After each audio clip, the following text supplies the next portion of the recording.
மஞ்சக்காட்டு மைனா நீ கொஞ்சி கொஞ்சி போனா.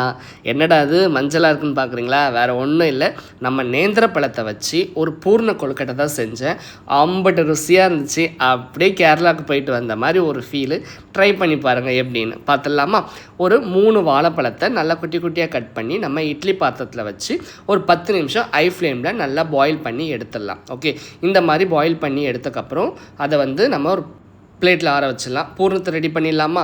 ஒரு தேங்காவை நல்லா இந்த மாதிரி துருவி ஒரு பேனில் போட்டு நல்லா வதக்கிட்டு அது கூட நாட்டு சர்க்கரை, கொஞ்சமாக நெய், அதுக்கப்புறம் ஏலக்காய் தூள், இந்த 4த்தையும் போட்டு நல்லா இந்த மாதிரி நல்லா அப்படி அதுலேருந்து வரக்கூடிய ஜூஸி எல்லாம் இந்த பதத்துக்கு வரணும்.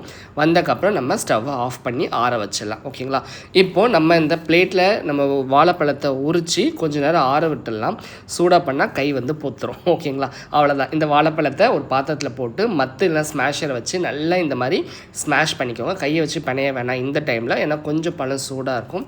அது கூட அரிசி மாவு தேவையான அளவு போட்டு தண்ணியும் லைட்டாக தெளித்து நீங்கள் அப்படியே பிணையலாம். இல்லை அப்படியே பதம் கரெக்டாக இருந்தால் ஓகே, அவ்வளோதான். ஒரு 10 நிமிஷம் அப்படியே விட்டுருங்க. அதுக்கப்புறம் வாழைப்பழத்தை அந்த எடுத்து வச்சுருக்கோம்ல மாவு, அதை இந்த மாதிரி நல்லா உருண்டையாக வச்சு அது கூட நம்ம இந்த பூரணத்தை உள்ளே ஸ்டஃப் பண்ணிக்கலாம். ஓகே, ஸ்டஃப் பண்ணி அழகாக ஷேப் எடுத்துக்கலாம். என்ன ஷேப் பண்ணாலும் பண்ணலாம், இந்த ரவுண்ட் ஷேப் தான் வரணும்னு இல்லை. எனக்கு இந்த ரவுண்ட் ஷேப் பண்ணணும்னு இன்றைக்கி தோணுச்சு, அவ்வளோதான் பண்ணேன். இந்த மாதிரி எல்லாத்துலேயும் உள்ளே பூரணத்தை ஸ்டஃப் பண்ணி வச்சுட்டேன். அதே இட்லி பாத்திரத்தில் இதை ஒன்று ஒன்றா வச்சு ஒரு 7 நிமிஷம் மீடியம் ஃப்ளேமில் நம்ம ஸ்ட்ரீம் பண்ணி எடுத்துடலாம். அவ்வளோதான்.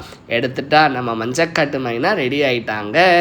அம்பட்ட ருசியாக இருக்கும். ஸ்வீட்டுக்கு இது ஒரு பர்ஃபெக்டான ரெசிபி. மறக்காமல் ஒரு தடவையாவது நம்ம போதியம்மா சமையல் சேனலில் பார்த்து இதை செஞ்சு உங்கள் வீட்டில் கொடுங்க. நெக்ஸ்ட் டைம் இந்த வீடியோ உங்கள் கண்ணில் பட்டதுன்னா டேஸ்ட் எப்படி இருந்தது சொல்லுங்கள். மறக்காமல் ட்ரை பண்ணி பாருங்கள். வேறு ஏதாவது ரெசிபி வேணுனாலும் சொல்லுங்கள், நான் செய்கிறேன். பாய்.